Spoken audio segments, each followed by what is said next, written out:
Hello, everyone. I'm Daryl Wheeler from DQuest DMO with your weekly interview with the experts. Let's get to it. Today, we've got a very special guest, the CEO of Destinations Inc. Let's welcome Rick Lambert. Hey, everybody. How's it going? Rick, welcome to the show. Just want to give a little bit of background on Destinations Inc. It's a third-generation international travel company based in Salt Lake City, Utah. Rick, along with his brother, Kip, are the owners. Rick has been in the industry since 1986 and has literally completed thousands of meetings and incentive programs. Rick is married to his childhood sweetheart. He's got 4 fantastic kids and a brand new son-in-law. Rick is really active in his community and with his church. Rick's motto is, wish it, dream it, do it. Welcome again, Rick. Thank you, Daryl. Happy to be here. Love to talk travel, especially during this crazy time. Let's visually and mentally escape and go hang out on a beach someplace. Rick, we always like to ask some personal questions, give our audience a chance to learn more about you. Of all the places you've been in the world, what's one of your favorite? That's like the hardest question in our industry, isn't it? There's just, the world is such an amazing place. There's wonderful places to go and see. I love the food and people of Mexico. It's probably my favorite culture when it comes to the just the people and the warmth and the food. I love it. My kind of personal happy place would be probably hanging out in an overwater bungalow in Bora Bora somewhere. But absolutely love travel. Rick, do you got a favorite book or a favorite movie? We're digging deep here. Yeah, so I love the book Unbroken. It's also been a movie too. That's great. Favorite movie's probably Gladiator. That's awesome. If you could hang out with just about anyone, who would be someone you would admire?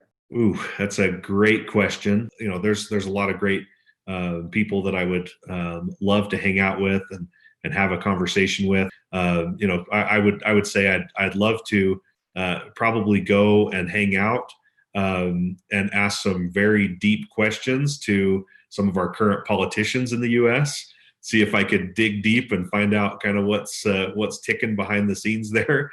Yeah, love. Also really look up to my family. So my dad is probably somebody that I would always love to look up to and hang out with. Well, I think we're going to move on from the politician question, Rick. Hey, let's talk business. What's on par for Destinations in 2021?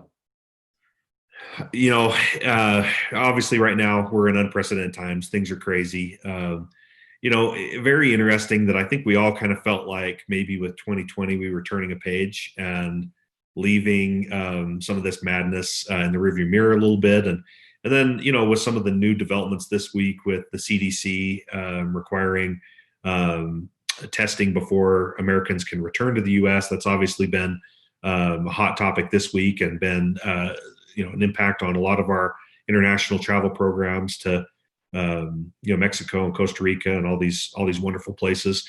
You know, so it'll be very interesting to see how things move forward with COVID as we get into the year. We're super hopeful with the vaccines, and hopefully we can get some good rollout there, and that travel is going to become you know, more and more acceptable. I think right now one challenge that we have is some people do look at travel maybe a little bit negatively, like maybe if you do a event program, you're not being a good global citizen. I really want to overcome that. I feel like you can travel right now and you can do it safely and responsibly. And I think that our vendor partners in Mexico and Panama and Costa Rica and all over the world are doing really a good job of making that happen. But we do look to 2021 pretty positively. I think the back half of 2021 looks strong. It's definitely going to be a down year when you compare it to the past. I think it's going to end up being stronger than 2020.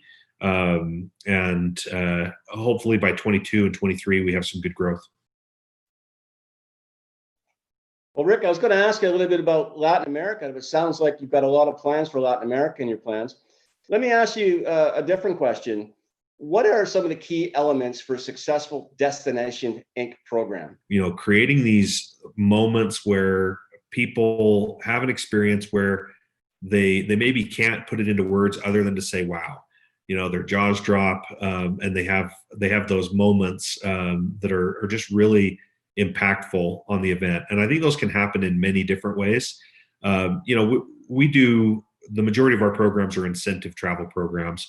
And so incentives are really interesting and fun because there's this opportunity of recognizing people for their excellence, for their achievements in front of their peers, maybe in front of their spouse or their guest, and to see people be recognized in front of their peers is really an exciting thing. So we always look for ways that we can elevate that experience and really create wow. We have a belief that travel doesn't start when you step on the airplane or when you arrive at the resort. It starts way before that, when an initial trip launch happens and touch points throughout the process leading up to the trip. The anticipation of travel it's half the fun of the trip. So really capitalizing on that buildup of the trip, making it exciting, making it fun, doing things that you can keep the trip top of mind. Really well thought out email campaigns, maybe sending a postcard to the home, maybe sending a message in a bottle, all kinds of things to really keep the trip top of mind. And then obviously the culmination of that experience is when they're on site and having an impactful experience. So those are the different ways that we really look to create wow on these trips. Rick, this has been an enjoyable interview for me. You've got some great points, and this has actually been pretty inspiring. Any final thoughts? Anything else you want to share with our audience? Yeah, just a couple of things real quick. We work in the greatest industry in the world. You think about the relationships that we have worldwide, the places that we've been able to see, the experiences, the memories, and we're going to get that back again. I look at the future with a really, really optimistic point of view, and I'm very confident that the travel industry is the most resilient industry on the planet. We've been knocked down before. We're going to get knocked down again, but we're going to rise and come back and always be better and stronger than we were before. And it's through great partnerships with really strong hotel partners, with strong DMC partners, that we can all work together to really create a wonderful, cohesive travel experience. So I guess I'd just say let's all make travel great again. Rick, thank you for your time and energy today. Thank you very much. Thank you all. Take care. Well, everyone, that's a wrap for another edition of Interview with the Experts. I hope you enjoyed today's episode, and I encourage you to like us on your favorite social media platform. Until next time, be safe and stay awesome.